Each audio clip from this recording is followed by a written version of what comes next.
The key to the war in Iran, turns out it's the war in Lebanon. And the U.S. is now wading diplomatically into that conflict. Meanwhile, the Strait of Hormuz still closed. Oil prices higher. Is there a rift between the Vatican and the Pentagon? And what happened when the two sides met in January? And lastly, what does all of this have to do with French popes from the 1300s? Avatar, a movie franchise, yes, but it is also the code name of an Artemis II experiment that could enlarge, I mean really enlarge, our understanding of deep space effects on the human body.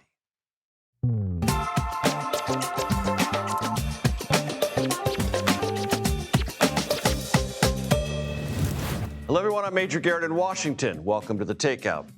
The road to peace with Iran, it appears, now runs through Lebanon. This is new.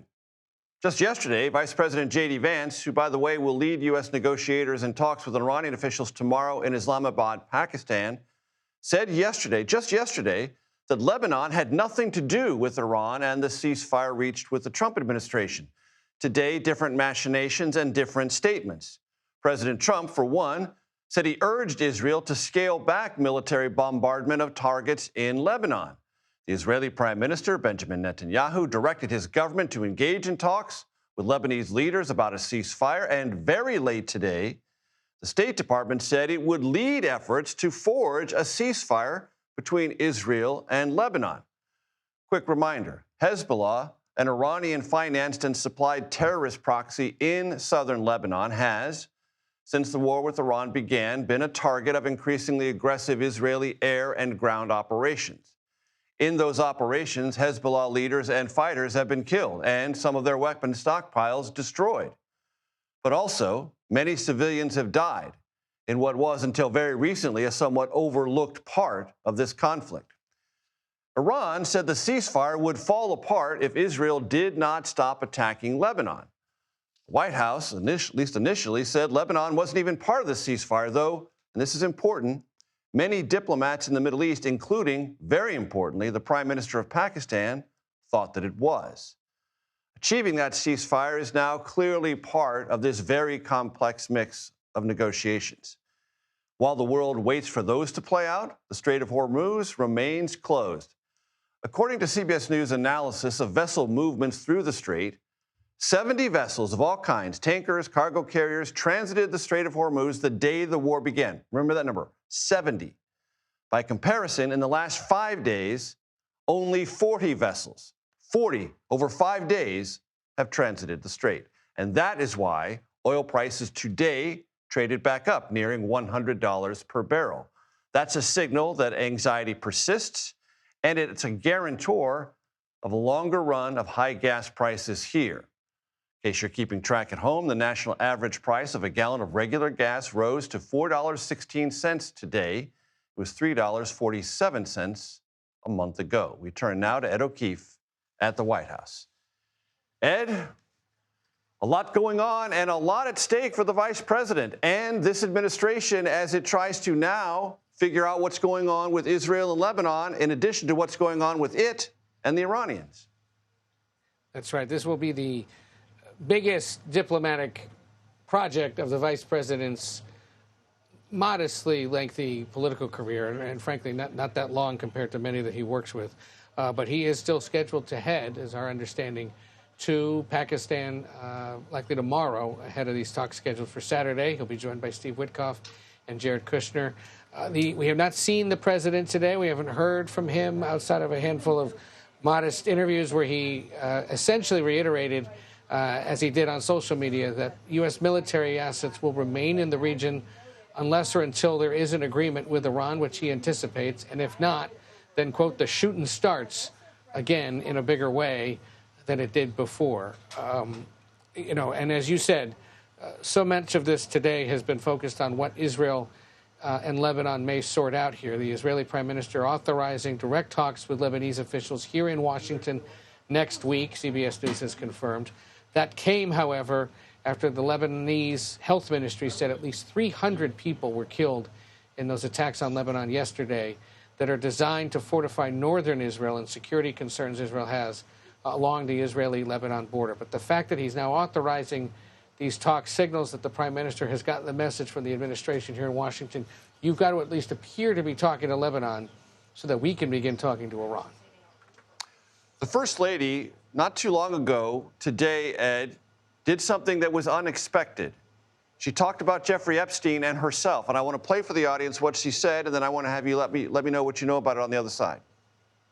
The individuals lying about me are devoid of ethical standards, humility, and respect.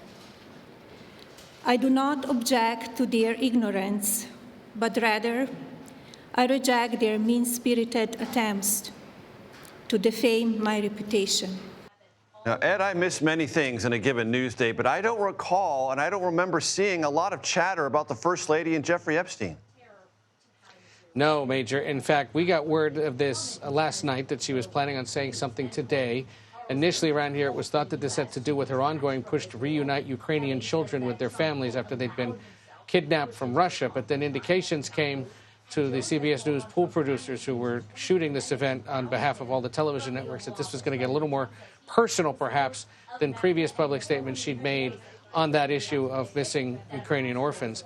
That got everyone's attention because when they said it could be a personal matter, you know, the thought was, does this have something to do with her health? Does it have something to do with the president? Is it some other project she's taking on? We weren't sure. She comes out and just immediately launches into this denunciation of rumors about any associations with Jeffrey Epstein. Everyone went, where on earth did this come from? There doesn't appear, so far at least, to have been any kind of report coming or book in the works or some other documentary that would try to connect dots. There appears to be only just one email between Melania Trump and Ghislaine Maxwell several years ago in the Epstein files that signals, in its wording at least, a chumminess there, a familiarity with each other. But as she explained today, look, if you're in social circles in New York and Palm Beach and you're Donald and Melania Trump, you're going to run into Jeffrey Epstein and Ghislaine Maxwell back in the early 2000s, the late 1990s, as they did. But she said any suggestion that I had anything to do with his child, with his sex trafficking ring, or any of the other allegations that I had a relationship with Epstein are false. And this was the kicker to me, Major. She called on the Republican-controlled Congress to keep this issue up, to keep going, to hold hearings on Epstein and allow the victims to speak out. Well, who's been asking for that but the victims, Democrats, and a handful of Republicans who are already in trouble with this White House on other matters, and in trouble because they keep bringing up the Epstein affair. Now they've got one of the biggest advocates of all, the First Lady, and it's causing headaches in the West Wing we're still accounting for. Ed O'Keefe, great stuff as always. North Lawn of the White House. Thank you. Arkansas Republican Congressman Rick Crawford joins me now. He is the chairman of the House Intelligence Committee. Mr. Chairman, always good to see you. We'll get to Iran and Lebanon in a second, but I wanted to ask you about something our CBS investigative unit has put together. It has talked to U.S. soldiers who survived an Iranian drone strike that killed 6 American service members the first day of the war. And they've come forward to us to dispute the Pentagon's assertion that they were adequately protected. They say they were ordered to move to a command post in Kuwait despite intelligence that they told us showed it was a potential drone target and that it didn't have any drone defenses. Here is part of what they told us. Please play that.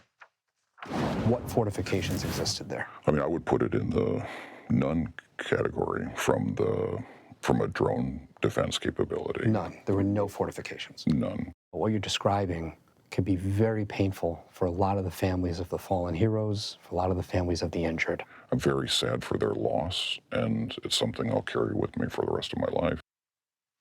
Mr. Chairman, do you think this is something Congress should look into? Well, if that's true, then absolutely. I don't know that that's true. I haven't been briefed on it, so this is the first time I'm hearing about it. I would say that it's if you're engaged with an adversary like Iran, pretty much any target is potentially a drone target. So I would obviously have to reserve comment without knowing the extent of these claims. This is, as I said, I'm learning this now for the very first time. So if that's true, then certainly it bears congressional inquiry. And it's not so much that bad things cannot happen against an adversary. Quite obviously, Mr. Chairman, they can. I think what they're telling us is that there's an assertion by the Pentagon that they were protected when they did not feel like they were protected and were sent to a place that was possibly even less protected. Would that, if true, concern you, and how much? If true, certainly that would be a concern for anyone. But again, I think this is something that, without knowing all the facts, this being heard by me for the first time as you're playing those clips, I would have some questions about how we're measuring levels of protection. I mean, if you lost your life in a drone strike, there's no level of protection that was adequate because you lost your life in a drone strike. So I'm not sure that it's necessarily a fair characterization of what constitutes adequate preparation and protection. And it could also be, if it is true, then we certainly need to take all the appropriate actions to make sure that doesn't happen again. But like I said, not knowing the full scope of this, I would have to reserve comment until I know a little bit more. And at this point, this has not been briefed to me, so I'm responding in real time as you're putting that information out there. And so, yeah, certainly if this is the case, absolutely Congress will be all over it, and we want to find out if in fact that did occur, if it wasn't properly protected. We're going to want to know that and take the appropriate action. I appreciate you responding to that, Mr. Chairman, very much. Where do you think things are, and how do you evaluate the Lebanon part of the story? Because yesterday the White House said Lebanon was not part of the ceasefire.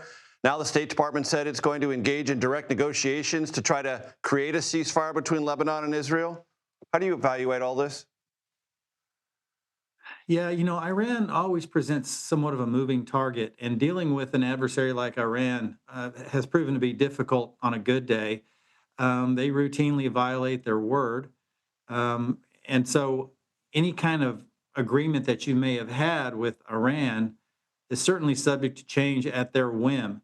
And I think it's also reasonable to think that based on Iran's conduct with regard to their relationship with Hezbollah, with Hamas, with the Houthis, with the Iraqi Shia militia, and other proxies that have done and continue to do their bidding, that it's reasonable for us to think that Lebanon is actually part of this engagement, and therefore, we don't necessarily think that we're safe from strikes emanating from Lebanon. So, whatever action needs to be taken as it applies to curtailing that, I think is fair game. Now, if you're going to negotiate a solution and say that Lebanon is off the list of consideration, then I would think that with your relationship with Hezbollah, that you could curtail those attacks against Israeli targets or U.S. targets in the region for the sake of negotiations. But if you're going to try to lay this down as a marker, you can't strike Lebanon, but Lebanon, Hezbollah can strike you. That's a non-starter, and it's not even realistic. How comfortable are you with the negotiations that have been announced between the United States, led by the Vice President J.D. Vance, and Iranian officials in Islamabad, Pakistan? Well, I think direct engagement is probably the best way to go. If you can sit across the table from the Iranians, that might help quite a bit. I think we've seen in initiatives of the past where you've had intermediaries acting on behalf of either Iran or the United States trying to broker deals. It's just never really borne fruit. And so you've got three people there who are pretty formidable, and Jared Kushner, Steve Witkoff, and J.D. Vance. And I believe that team, if there is an agreement to be negotiated, they can negotiate it. Do you believe the regime has changed in Iran? Absolutely, the regime has changed. I think they've gone several tiers deep in leadership cadre, and I think it has caused, at best, a disjointed leadership apparatus, and at worst, possibly rogue elements of the IRGC. And I think that's making it difficult from a targeting perspective. Also, it's difficult to anticipate what might happen next because of a disjointed leadership cadre. And even geographically dispersed also makes a little bit of a challenge as well. So, yeah, I think it definitely has changed. A changing regime does not necessarily equal regime change, because I still think they're under that Mosaic doctrine as it applies to their ongoing governance. but I do think that's been made very difficult as we've gone several tiers down through the leadership cadre. Very quickly, so if I hear you correctly, Mr. Chairman, you're saying it has changed in personnel, but not necessarily in ideology or the military firepower in which to internally carry out that ideology and punish those who object to it. Correct. And I think this presents not only a challenge to us as it applies to negotiating some sort of a ceasefire or some terms where we can, a cessation of hostilities, as it were, but also presents a challenge to the Iranian people in that the IRGC are extremely ideologically motivated, and anyone obviously that stands against them does so at their own peril. And yet there are millions and millions of Iranians that are crying out for liberation, that are actually applauding and supporting President Trump in what he's trying to do. And so there are various challenges being presented by this decimated leadership, and those that have emerged now at the top of the leadership struggle, I think, are exacerbating those problems. House Intelligence Committee Chairman Rick Crawford of Arkansas. Appreciate the time, sir. Thank you. You bet. Thank you. Now, Artemis 2. The crew spending its last full day in space, packing things up, getting ready, securing everything for expected splashdown off the coast of, my hometown, San Diego, tomorrow night. Along the way, the world has been captivated. I've been captivated. You've been captivated by so many stunning images like the ones you are seeing now. But there might even be a bigger payoff than those amazing pictures. What is it? What could it be? Well, lots of experiments conducted. One of them is really fascinating. And it includes, you see it right there, carrying computer chips that contain the astronaut's bone marrow. And there is hope that evidence collected from this particular experiment could reshape the practice of medicine here on Earth and tell us more about what it would be like to live for a long period of time in deep space. Earlier, I spoke to Donald Ingber, who is the founding director of the Wyss Institute for Biologically Inspired Engineering at Harvard University. His laboratory was a key collaborator with NASA on this very experiment. Listen. Don, many wonders have come from the Artemis 2 mission. Among them, USB thumb drives, bone marrow cells, and the crew. Explain to my audience what this wonder is about. Well, the USB thumb drive is describing the size of a small device we call a human organ on a chip, which is lined with hollow channels, and that itself is lined with living human cells from the astronauts that's flying with them around the moon. And the value of those bone marrow cells on these USB thumb drive sized chips is what? Well, the idea is to use them to assess the effects of spaceflight, microgravity, and particularly radiation that the astronauts experience. And it's really a proof of concept study to see if we can use these. And again, we've matched them with the astronauts. It's the astronauts' own cells. We have these chips both in space and on the ground in parallel, and to see if we can determine effects on the cells of these astronauts using these devices. Right now, we only have a handful of chips, but in the long term, if this is proven to be useful, we can send up many chips to the, in space flights as well, potentially on the moon someday, to really get larger numbers and to get greater statistical significance and insight into the effects of living outside the atmosphere and on distant planets, and in the long run, developing countermeasures that may be protective. Because as you said, there's microgravity, partial gravity, and all these different forms of radiation. And we don't know that much about them. And if we're going to envision prolonged human exposure on the moon or maybe eventually Mars, we've got to know what these effects are, and these chips are a way to get there. We not only need to know what the effects are, we need to be able to develop countermeasures that protect. The radiation is the most dangerous, and it's it's uncontrollable. A solar flare that could happen erratically can be really, really dangerous. And so, yes, it's hard to get insight into how these conditions in spaceflight impact the human body. 4 astronauts at a time. But with these chips, in the long term, we may be able to literally use them as avatars and have many of them to explore, men, women, different ethnic groups, genetic subpopulations, and figure out, who might be affected the most, the least, who we need to protect the most. And also on Earth, we use these to develop new drugs. And so we may be able to, if we understand the mechanism or the injury response, we may be able to develop new drugs that could protect in the future. So just on that point you made, Don, this is not only about living in space, it's about improving life potentially on Earth.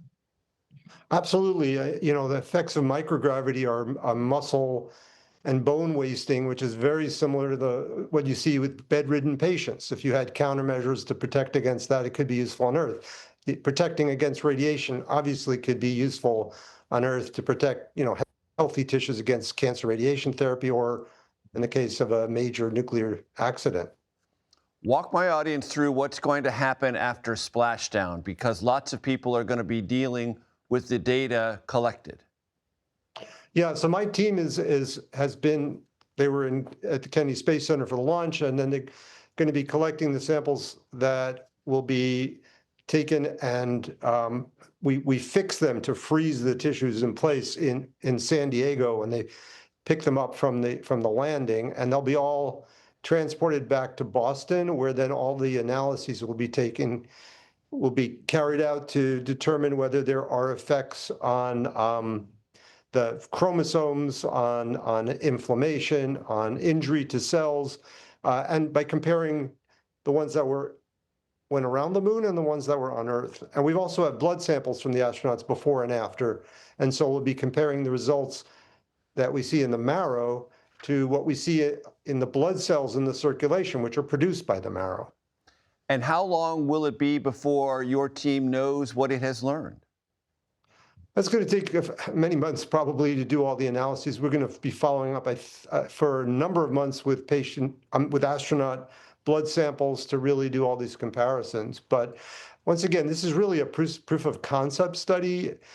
Can we keep these alive? Do they look anything like the individual astronauts? Can we see difference between different astronauts? And it's really the future where we get much more useful information when we put bigger numbers out there. And if the concept is in fact proven, it could be electrifying here on Earth and in the heavens. Don Ingber, the Wyss Institute, Harvard University. Thank you so very much. I appreciate it. Thanks for the opportunity. Science. Yay. You can watch special coverage of the Artemis II cruise splashdown tomorrow, beginning at 7:30 p.m. Eastern, right here on CBS News 24/7. Had joked with the Reverend that I'm proud to announce that I am not running for president in 2028. That, New York City Mayor Zohran Mamdani at Al Sharpton's National Action Network Conference. Mamdani, born in Uganda, ineligible for the presidency, but you can have to say the same for many Democrats who were there, who might be considering presidential bids of their own. Many of these 2028 potentials were there, and several took a jab at, you guessed it, President Trump. The man has been a thorn in the side of working families across the United States, the most vulnerable people in the United States. Watching how our gas prices continue to skyrocket. When we push on coalitions, we can force Donald Trump to fire his own attorney general. I have had to sue this president as governor 23 times. Our Finn Gomez, political director right at CBS News, joins us from New York with the latest. Finn, summarize the day for us. Hey, Major, how are you? Yeah, greetings from New York. We just heard from a large list of potential 2028 contenders, not just today, but yesterday as well. Governor Shapiro from Pennsylvania. We've heard also from Governor Moore from Wes Moore from Maryland, and also Ruben Gallego, senator from Arizona, J.B. Pritzker, the governor from Illinois. Look, they're all here in large part because here in the National Action Network, it's an organization where civil rights intersects with politics. And there are a lot of big political leaders from the black community here. And so what you're seeing is this cavalcade, really the largest cavalcade that we've seen so far, Major, of these potential 2028 contenders. And it's not what's unifying here. It's not just or two things, Major, that I'm finding. One is like basically they're trying to answer the question how to position themselves against President Trump and some of the controversial policies that a lot of people here are talking about. But also, there's this uniformity, Major, when asked the question if they are running for president. No one was confirming that answer today, of course. But it's almost like it answers the question, how do you show that you're running for president without saying you're running for president? And that is why a lot of these folks are here, because they are getting some attention. The biggest name so far, perhaps, in the people that I've spoke to, has been Kamala Harris, who's speaking tomorrow, the former vice president. Of course, lost against President Trump in 2024. But she's been top of mind for many of the people that we spoke to here today at this conference. Major? And we'll be back to you tomorrow on Kamala Harris's remarks. Finn Gomez from New York, thanks so much. Still to come on The Takeout. A new report suggests a somewhat tense relationship between the White House, Pentagon, and the first American Pope. You want to hear about that? Also, The Economist, I call it a magazine, it calls itself a newspaper, whatever you call it, releases its yearly report on the state of global democracy. A look at the new numbers, and those numbers very well may surprise you. Plus, some of the hottest gossip on Capitol Hill. Political reporter Julie Grace Brufke claims to have it. She calls it the tea. We might even pour some out. You never can tell what's going to happen here. The Takeout returns in 90 seconds.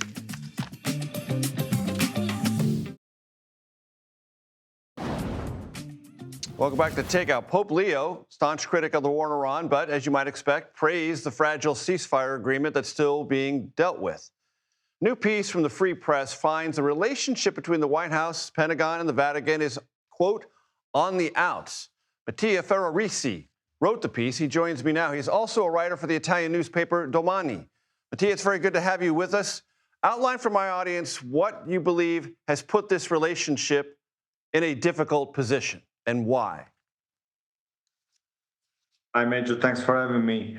I think there are fundamental disagreements on pretty much everything that really matters for the Catholic Church, starting from immigration policies and enforcement to foreign policy, and of course the military operation in Venezuela was a big blow. And last but not least, of course, the war in Iran. And I think we've seen throughout in the last few weeks an escalation in rhetoric from the side of Pope Leo, becoming more and more open and straightforward and explicit about his criticism against Trump, to the point that just a few days ago he addressed the American citizens, suggesting them to call their congressman and to ask for peace. On pretty much everything, there is a deep rift between the Vatican and this administration, for sure.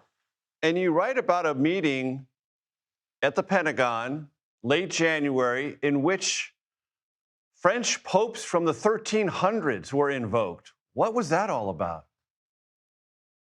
Yeah, I think that meeting was very ritual and really did not. It was tense. Sources involved in that or briefed on the matter reported to me that first, it's very, I think, is unheard of that there was a meeting with a diplomat. So the ambassador of the Holy See summoned or invited to the Pentagon, which is an unlikely place for a diplomatic meeting, especially for a small state with no army.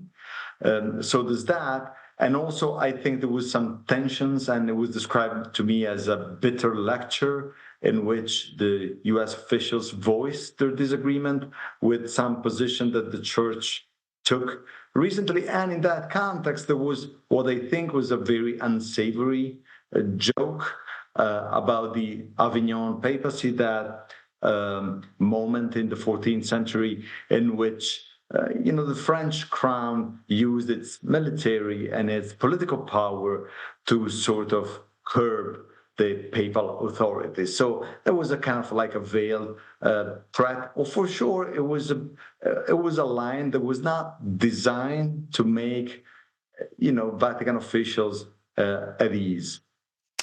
Mattia, today, both the Pentagon and the administration have put out statements describing the reporting that you've done as exaggerating.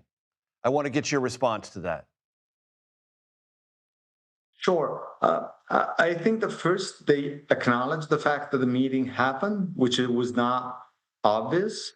It was not acknowledged. The meeting happened in January 22nd. It was never reported. So there's that. And as I said, it's inherent in the fact that it happened at the Pentagon. There's something absolutely off and not usual about this. Second, I do stand by my reporting. I got several sources that described to me the content of the meeting and the tone of the meeting. I think I will always stand by my reporting, and I don't see any other evidence that prove that the content of it was different. Mattia Ferrarisi, reporter with Domani in Italy and also the Free Press. I appreciate your time very much. Thank you. Coming up, I will be joined by the chief economist from The Economist Intelligence Unit. We're going to discuss its yearly democracy index report. Not all doom and gloom. That's next here on The Takeout. Welcome back to The Takeout. Thank you for spending time with us, hanging out with us. The Economist Intelligence Unit has released its annual report on the state of global democracy. The headline for 2025 might be better than you think. The report outlines the end of what it refers to as a democratic recession. You can see it on the chart on your screen. That's because 85% of the world's democracies, covers about 40% of the world population, either held steady or improved in their democratic strength. Constance Hunter joins me now. She is the chief economist for the Economist Intelligence Unit. Constance, great to have you with us. Let me help my audience understand how you measure this. This is your index measures for democracy. Put them up on the screen, control room. Electoral process and pluralism, functioning of government, political participation, political culture, civil liberties. Why was this a marginally better year globally than the year before? Sure. It was a better year because we saw improvements in scores in political culture and functioning of government. The other thing is that we had seen deterioration in those full and flawed democracies, the top scores in our 4-pillar index. And those countries all showed, as you said, 85% were the same or improved. And then if we look at the lower part of the index, authoritarian regimes and hybrid regimes, we also saw some improvements in hybrid regimes. We saw 5 hybrid regimes move up into that flawed democracy category, which is not something we have seen in recent years. The United States dropped 6 places, now ranked 34th overall in your democracy scale. Why? Well, a number of reasons. We saw a decline in civil liberties. We saw a decline in the effectiveness of government. And those are 2 key scores that lowered the U.S. this year. And just so you know, we're tied with Poland, and we are neighbors with Latvia, which scores just above us, and Botswana, which scores just below us. Political participation is part of your measurement. In the Trump era, and I've chronicled this every election, participation, presidential elections, midterms, off the charts. And functioning of government, the Trump White House would say, is it's a high-functioning government. Well, some of that is determined by the transparency of government. And so we've certainly seen a reduction in governmental transparency since Trump's second term. And whether we count this as the mass firings that we saw under the DOJ program, or the type and amount of information that people have access to, the removal of journalists from the Defense Department, the attacks on journalism that have been seen from this administration, all reduce the transparency and the functioning of government. And very, very quickly, how would it factor in, if at all, if someone says, I'm going to do these things, they're voted into office and they do them, meaning this is what I often hear from the Trump White House. We said we were going to do these things. You may not like them, but we said we were going to do it. We got voted in.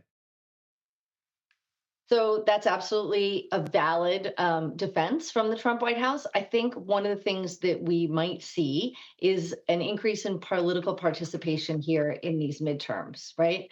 We have things like we got the PCE prices this morning. We saw an increase in prices due to tariffs. I think this is going to bring people out to the polls, and we'll see if all of those points are things that people agree with the Trump administration on. Decades I have been a subscriber. I love The Economist. Constant Hunter, thank you very much. I appreciate it. Coming up, our political panel will join me to discuss NATO Chief Mark Rutte's meeting yesterday with President Trump and a lot more. You're watching and thoroughly enjoying, you know it, I know it, The Takeout. Welcome back. It is reporter panel time. It is also, coincidentally, dark suit, blue button-down shirt time here at The Takeout. Ken Thomas, national politics reporter for the Wall Street Journal. You can see he shed his necktie, appropriately so. Thumbs up. Dave Leventhal, senior editor at Notice. Remember, that's news of the U.S. Iron rule on this program. If I pitch to it before we go to break, I bring it up on the panel. Mark Rutte, at NATO Secretary General, talked to Jake Tapper at CNN after his meeting with the president yesterday, said many things. This stood out to me. Listen.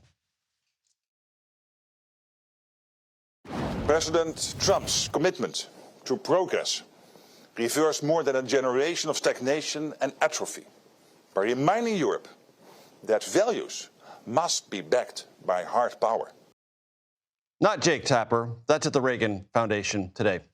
But the point is, again, not buttering up Trump, but trying to say to Trump, we value the things you have done. Do not torpedo this alliance.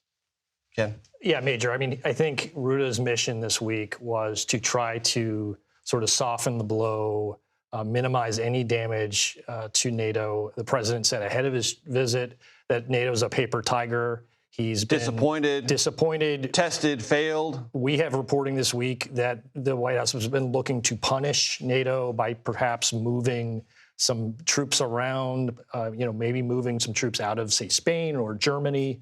I'm told that's not operational yet. But we discussed this on the program yesterday with former NATO Ambassador Ivo Dalder. And he said, yeah, it's come up before. It's on everyone's nervous about it in Europe. Dave? Well, Donald Trump can't get what he wants, which is probably a greater division from NATO than the United States ever could have right now. He would need Congress to do that, and he just simply does not have the votes. You're talking a two-thirds supermajority, and that is just not in the cards, so he's working around the margins. Something really unusual happened at the White House today, that it took the President of the United States and his communications team by surprise, as I understand it. The First Lady came out and made a statement about Jeffrey Epstein and her, saying there's no relationship and she's being slandered and defamed, when no one's talking about it. Ken, it sounds like she's the First Lady trying to get out ahead of something. That's what it sounds like. We don't know what the next shoe drop will be, but I do know that this certainly took White House officials by surprise. There were a lot of people who did not know that this was coming. And when Caroline Leavitt previewed this appearance yesterday in the White House briefing, she said it was about this legislation that they passed dealing with AI and protecting young people. So this certainly came out of left field. Dave? Yeah, nope. I mean, this really... That's not what it was about. No. Not what it was about, and probably the last thing that Donald Trump actually wants back in the headlines right now. I mean, when was the last time we all focused on Jeffrey Epstein and the Epstein files, absent Iran or any of the other things going on in the world? Now back in the headlines for probably all the wrong reasons, at least as far as Donald Trump is concerned. And as the ranking Democrat on the House Oversight Committee noted, almost immediately, the First Lady called for hearings with victims before Congress. And a big debate right now as to whether Pam Bondi is going to have to testify before Congress, even though the Justice Department says she doesn't because she's no longer Attorney General. Ken, that was a big development. And when the announcement that she was fired was made, those who've been watching the Epstein story said they're going to try to do something to quash that subpoena. Yeah, I think this is a story that a lot of people thought maybe was on the back burner, and this could revitalize it. No doubt. Very quickly, high stakes for J.D. Vance, the vice president in the next couple of days? Sure. Going to be in Islamabad and going to be, in essence, leading a team of a small delegation that includes Jared Kushner, along Donald Trump's son-in-law, of course, with Iranian officials ostensibly there at the table as well, direct. It's an incredibly fluid situation. And interestingly, Ken, those talks may occur while the strait is still closed. That's right. With the president saying, we're not doing anything collaboratively with you while the strait's still closed. He may have to. Yeah, and I talked to White House officials today, and they said, like, that is the key objective here, to try to get the strait reopened in the short term. And so, that's top of the list. Dark suits, blue button down. It's a really killer look, folks. It's underestimated. Ken Thomas, Dave Leventhal, thank you. Thank you. What's the hottest gossip in Washington? Julie Grace Buffke says she has it. The Hill Spill is her newsletter. She joins me. There might be tea. Try not to spill it. Well, the other tea. I guess we might. When you come back. Welcome back to the Takeout. Welcome to the Conversation Corner. Now, the young people who help me on this show have explained to me that tea is gossip. And when you spill the tea, you relay gossip.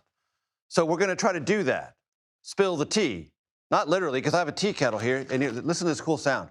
Wow. See, we're going to pour the tea out. See, there we go, like that. There. Ooh, it looks like formidable tea. I like that. None of that pale, wimpy stuff. All right. Done the tea, made the sound. We're moving along. Julie Grace Buffke hosts the Sources Say podcast, and now this is a new thing, a new endeavor. She writes the Hill Spill newsletter. Welcome. Thanks for having me. Have some tea. All right. Cheers. We love the tea. Bernie Sanders on a plane. What happened? So I had some sources that were on this plane, and TMZ initially tweeted out a picture of him sitting in first class, but people on the plane called me shortly afterwards, and they were like, he got the guy sitting next to him kicked out of first class. The flight attendants escorted this guy back. Like, sorry about that, and had his staffer go sit next to him. So I reached out to their office multiple times and heard nothing back. But wow, for people on the plane, it was not a huge scene. Like but you have a first class seat and you got to move. Yeah. Wow, man of the people, Bernie. I don't know. Well, look, Bernie. if you want to say that you didn't do that, you come on the show. You get free time. But Julie Grace says she heard so. So anyway. Old hobby, Republican Congressman Rob Bresnahan. What is it? It's Rob Bresnahan. I talked to him last week. I got a whole Oppo file, and he was a ghost hunter back in the day, which I feel like a ghost hunter. A ghost hunter. So he'd go into like houses. Zach Bagans. Yeah, it's like would go in. Yes, I've watched Ghost Adventures. Send me to reality TV prison. He's actually going to come on my podcast in a couple weeks and was telling me about an alien encounter. So I feel like that's going to be a very interesting episode. Sounds like tea to me. George Santos, now out of jail after a Trump pardon. What is he doing as a free man? So I talked to him this morning, and he is... Just this morning? Wow, yeah, very fresh tea. After giving me some pointers on White House correspondents' dresses, he told me he is having a baby. So he and his husband have found a surrogate, and they're excited about it. He's excited for baby clothes. So that is his tea of the day. So George Santos and his partner... Yes. ...have a surrogate. Yes. And they're going to, through the surrogate, bring a baby into the world and raise the child. That they are. So he is excited about it. He all right. also just got a house in Florida, so I think in Orlando. Get on with your parenting self. And yeah. Did I hear you say he gave you advice on White House correspondents' dinner dresses? He did. So he was suggesting I go up to New York and go shopping this weekend. Was it good advice? He has no problem telling you when he doesn't like a dress, so I can tell you that. There have been a couple years where he has given me advice. He's told you personally he did not like your dress. Well, no, I ran some by him because he's always hating on people on Twitter about it. So I was like, that Twitter. George approval. I spend no time there. I really don't, but you probably do. It's kind of an occupational requirement. Hazard, requirement hazard. Julie Grace Buffke, the tea. It was delicious. Thanks, Christian, for that. Excellent tea. Happy Thursday, everyone. We had tea. It made noises and all sorts of cool stuff. This is The Takeout. You know what we are. Relentlessly curious, reliably civil, and with tea, occasionally clever. Daily Report coming your way next.